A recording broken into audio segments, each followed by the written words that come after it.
Okay, so the third question, we have an inequality.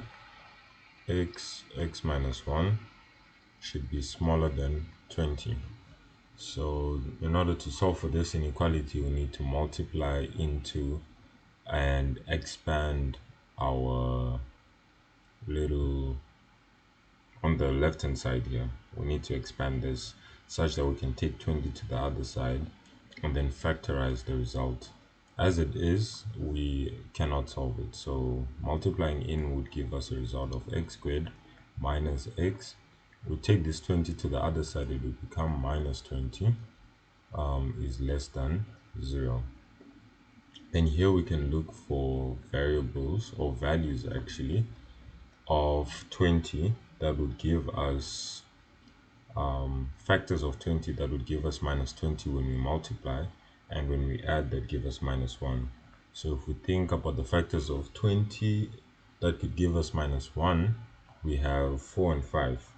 So if we say minus 5 plus 4, we get minus 1. If we say minus 5 times 4, we get minus 20, which is what we have here, minus 20 and minus 1.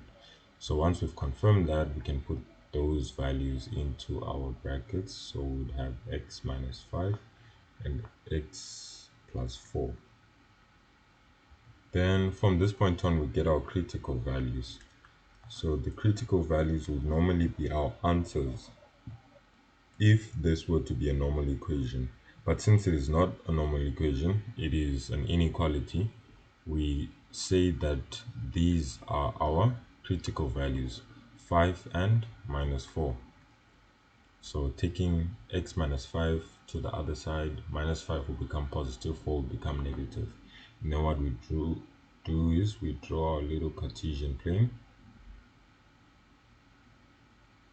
We draw a little parabola, and we have these two critical points here, the smaller one first and then the bigger one, minus 4 and 5.